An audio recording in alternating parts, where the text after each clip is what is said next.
Hey everyone! Hola a todos! This is Jahaira. And this is Stephanie, and welcome to Cuento Crimen podcast. Y aquí on the Cuento Crimen podcast, we are a true crime podcast and we bring a new case every Wednesday. Cada miércoles. And these are cases that don't get much media attention, so chances are you haven't heard of some of these cases. And we cover these cases in Spanglish. Así que agarra a tu abuelita, tu abuelito, tu mamá, tu papá, a quien tú gustes, and come join us every Wednesday for a new true crime case.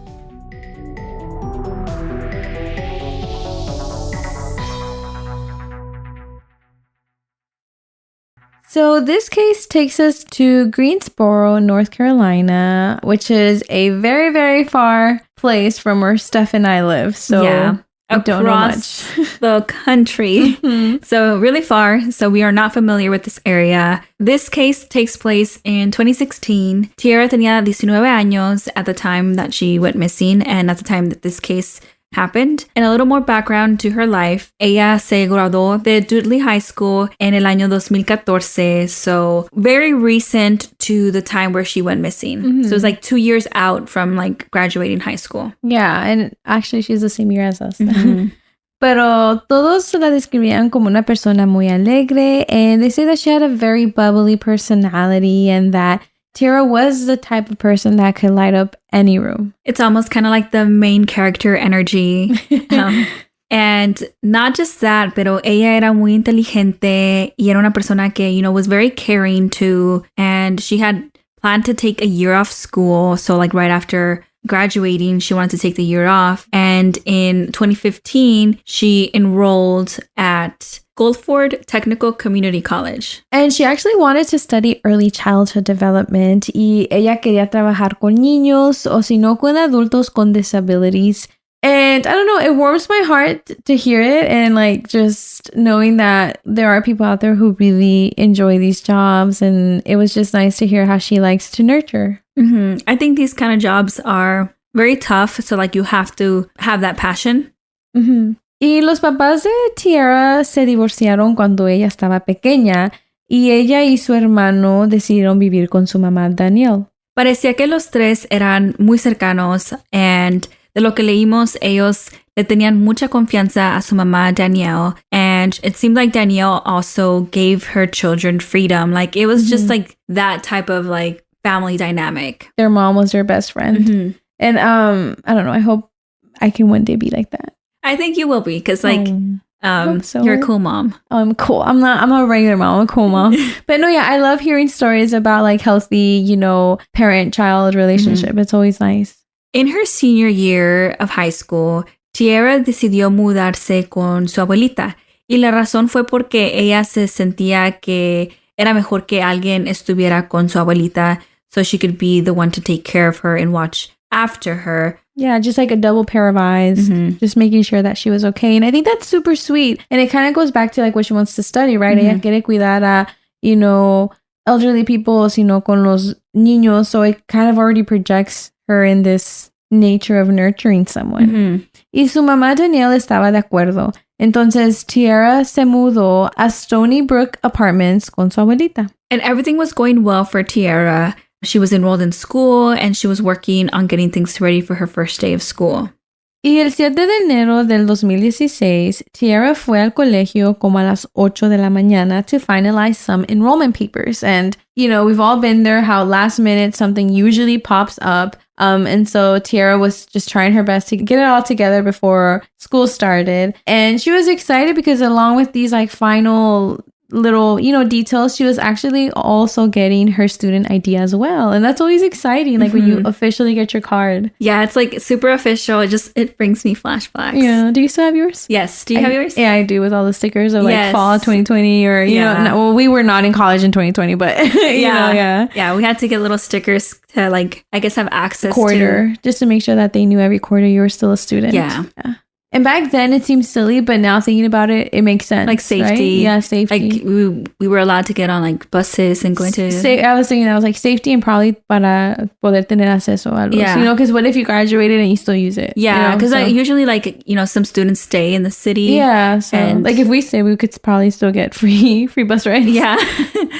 So back to the story. So when Tyarra had her stuff done around 6 p.m., ella fue a la casa de su mamá Danielle para ayudarle a guardar el árbol de Navidad. Y luego, más tiempo después, su hermano menor y su novio llegaron. So it kind of turned into a little hangout. Mm-hmm. I can also relate porque en veces así pasa, like, especially when you go to your parents' house, like, another sibling's going to stop by. Like, my sister usually comes by, and, like, my niece and my nephew, y ahí te quedas en la plática, en el chisme. So, definitely relatable. Y todo parecía bien. Incluso Danielle y Tyarra hicieron planes de ir el día siguiente a comprar sus materiales para las clases de Tyarra. You know, like her notebooks, her textbooks, and again, just getting everything ready for the big day. That's so sweet that, you know, Danielle, her mom, was like hyping her up to get her ready for college. And I think that's like so sweet because it's like one in a lifetime type of experience, it is, right? Yeah. And it's also a big deal. It is a big deal, yeah. Later around 8 p.m., Tyarra and her brother and her boyfriend, Aaron, they all go to the grandmother's house just in time for dinner. Y todos cenan juntos y ahí está, you know, again, just chilling, watching TV, having a chill night, talking and everything. Pero como a las 8:30 de la noche, Tyarra les dice que ella tiene que salir por un momento, like briefly.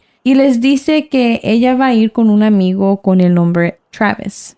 Yeah, I think right off the bat, like, I think it's like a bit, I don't quite understand because like she's hanging out with her family and her boyfriend, and for her to leave, like, what does she mean to leave? Like, is someone dropping something off? Mm-hmm. Or are you going to, like, are you just stepping outside and then coming back? Or are you like physically going somewhere with this guy, Travis? And I think that's also what kind of stuck out to them, you know, because, was it like a quick check-in? Like, were you going to be back? Or like, como dices tú, like, ¿qué pasó? Mm-hmm. Y sí se le hizo raro eso a su boyfriend and to her family as well. And also because the name Travis didn't really ring a bell. Like, I feel like she mentioned it very casually as if Travis was like her best friend or if Travis was someone that was always around the family. I do think this is a bit strange because I'll have like friends to stop by and like drop stuff off, but it's quick, right? And like usually my family knows like who my friends are, you know? So exactly. That's Vamos a decir, si ella tenía planes with this Travis person, at least kind of mention it. Like, I can't hang out today because I have plans. You know, like, I don't know. It is strange. So Aaron, her boyfriend, and her family didn't really question it too much. And Aaron and Tyarra's little brother left together to play video games while Tyarra went and, you know, was with her friend. She did say that she would be back in an hour. So, y que su amigo ahí vivía en el mismo apartment complex. And so now, after hearing this, they find it even more strange de que este amigo vive cerca, right, in the same complex,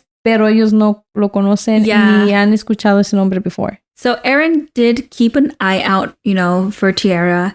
Her phone GPS showed that she did make it to her friend's apartment, pero al poco tiempo su locación ya no aparecía.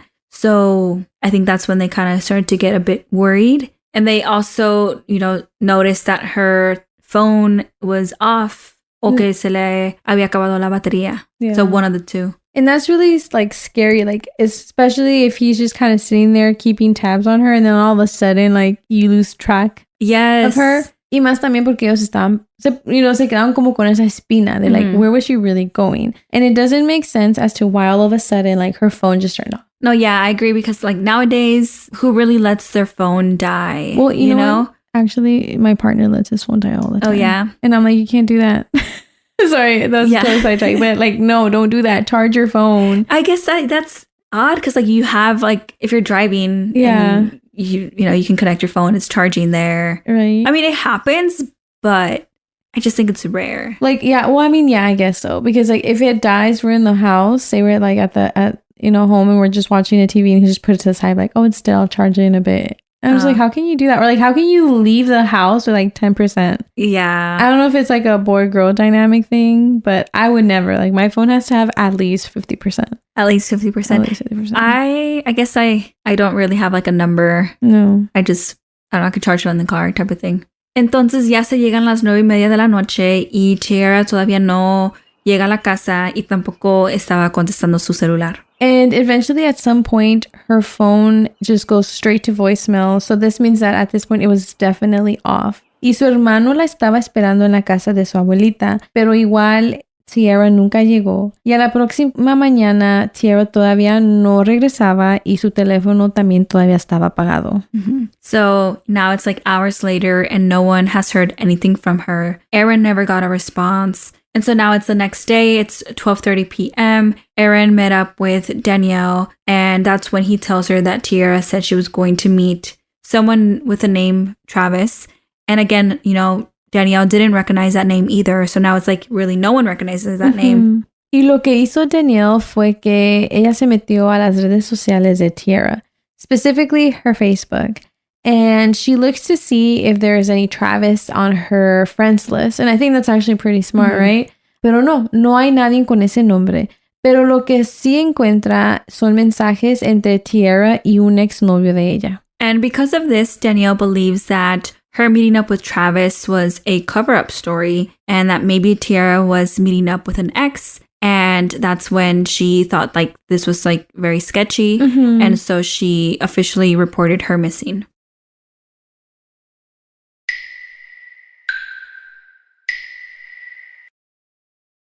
Y como Tyarra no tenía problemas en el hogar and she had like no history of running away or anything like that, investigation started right away. They began to post flyers around the complex and get the ball rolling, which is good. Yes, as it should be. You know, like I feel like we always say like, oh yeah, they started right away because like they don't have this history, but it should be like that for everyone, you know?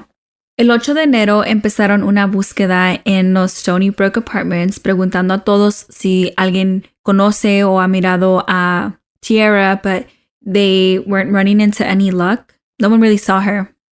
And at this point, it was clear that, you know, something had happened, ¿verdad? Entonces, el 11 de enero, el caso de Tyarra fue dada al Crimes Against Persons Squad. And by this time, Danielle lets them know what she found out about Tyarra messaging her ex-boyfriend on Facebook.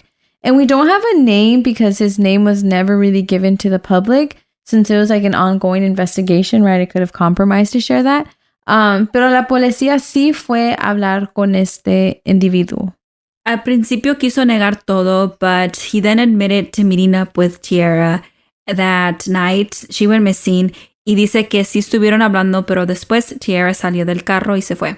Y creo que miraron a través del celular del muchacho, and based on the text messages like that they last sent, this story actually did check out. Like, yes, they met up, but at the end of the day, Tyarra se fue de con él. You know, I can't help but think that if this does really add up, entonces the window of her missing is pretty narrow. I feel like that makes it scarier, you know? It's like literally in a split of a few minutes then. And it also opens the possibility que maybe there really was foul play. And so, as the story goes on, otro ex de Tyarra entra la foto. Y él era conocido como Trey. And right off the bat, everyone starts thinking of the name Travis. Yeah, it's like a little similar, you know? Maybe a nickname. So apparently Tyarra y Trey se querían mucho, pero por cosas de la vida se tuvieron que dejar. Pero Trey todavía la quería mucho and like I guess maybe la buscaba.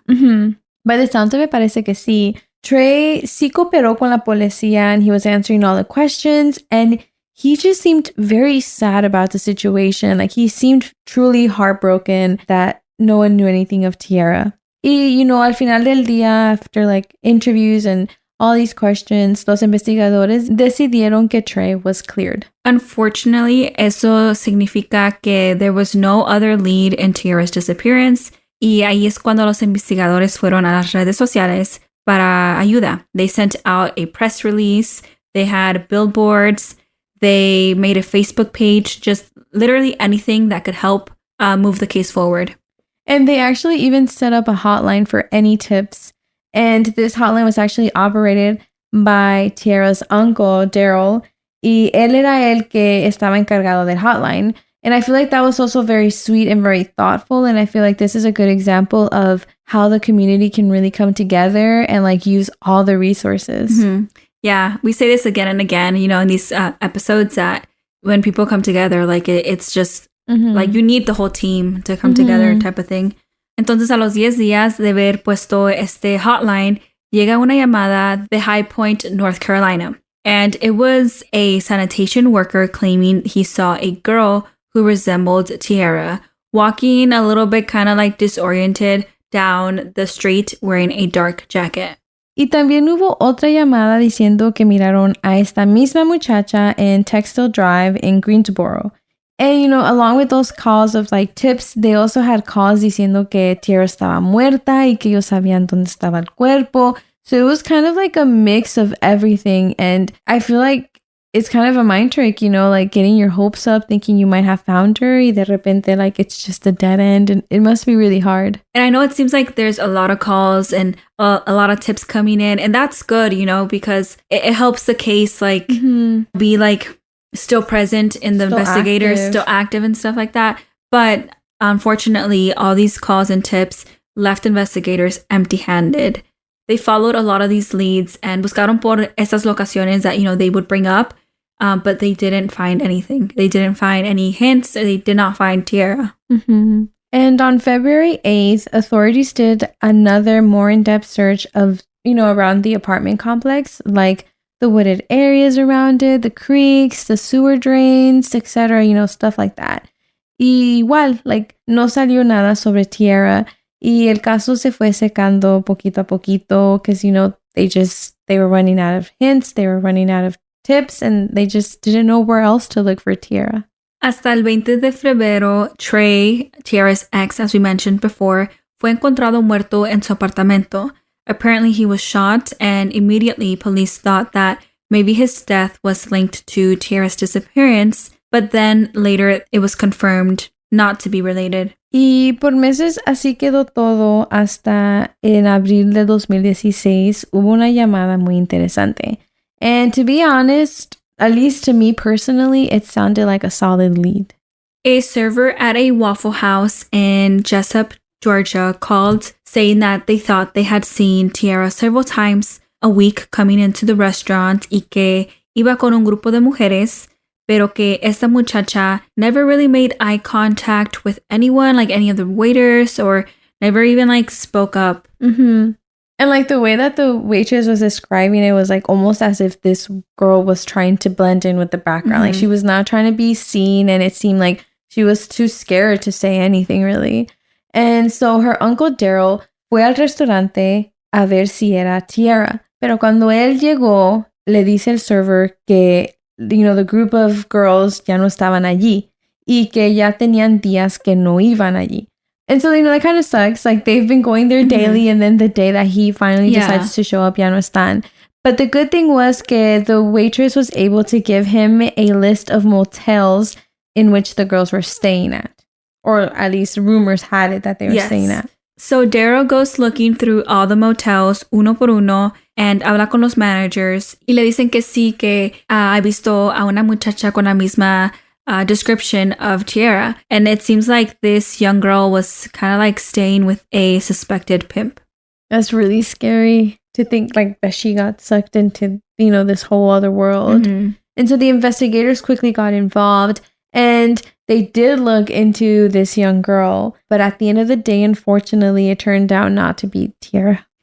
It must be like super frustrating, like having these leads, and it's almost like a roller coaster, right? Like you get a call and like, okay, like they think they have like spotted Tyarra, but it ends up not being her. Like, that must be like a really tough roller coaster to be on. It's like you get your hopes up for nothing. And no es algo leve, you know, it's like your missing daughter, your missing family member. So it must be really tough. And it must also be very emotionally loaded. Yeah. It's not that fácil. And so the last sighting of Tyarra fue el 13 de junio del año 2016. Un familiar de ella pensó que había visto a Tyarra en el DMV de Greensboro, pero cuando revisaron la cámara de seguridad, Danielle confirmó que no era su hija, like she just knew. Y después de esta llamada ya no hubo más. The case kind of grew cold, and the National Center of Missing and Exploited Children added Tyarra to their website. And, you know, I mean, they're still taking calls and tips, right, from all over the U.S., but it's not being actively investigated anymore. Her uncle has also been helping as much as possible. He follows up on as many leads as he can. Y hasta él puso un reward de $10,000 para la persona que tenga información de Tyarra. And y'all, like, her family is holding it down. Ellos no han perdido la esperanza de que Tyarra esté viva. You know, Danielle manages a Facebook page for Tyarra, which is still active and it's still up until today. And, you know, there they keep any updates and they're just willing to spread her story and share Tyarra's picture a ver si alguien sabe algo. Mm-hmm. So we encourage you all to share this episode, share her image, because you just never know. And we are going to give a description of Tyarra. So Tyarra tenía 19 años cuando desapareció. Hoy en este día ella tiene 26 años. Ella mide 5 pies y 5 pulgadas y pesa 120 libras. Y tiene el pelo café con ojos cafés. Y si, tienen información sobre Tyarra, por favor, llamen al Greensboro Police Department al número 336-373-2222. O también pueden llamar a Crime Stoppers y ese número de teléfono es 336-373-1000. So now this is just her description in English in case it's easier to understand. So again, Tyarra was 26 years old. She was 5'5" and she weighed around 120 pounds. Her hair was brown and her eyes are also brown. If you have any information regarding the disappearance of Tyarra Williams, you're asked to call the Greensboro Police Department at 336-373-2222, or you can also call Crime Stoppers at 336-373-1000. And again, as always, Steph and I encourage anyone out there listening that if you know anything having to do with Tyarra or any of the cases that we have covered, for you to speak up. Her family, like we said, todavía la están esperando y todavía tienen la fe y la esperanza de que ella esté viva y esté bien. So we definitely encourage you all to speak up if you know something. So we hope you enjoyed this week's episode. And again, like Steph was saying, give it a like, give it a share over on our Instagram page. That's probably where we're most active. Yeah. And again, if you don't follow us, go ahead and follow us. It's just at Cuento Crimen Podcast. And yeah. Thank you so much for tuning in this week. We appreciate you all, and we'll see y'all next week.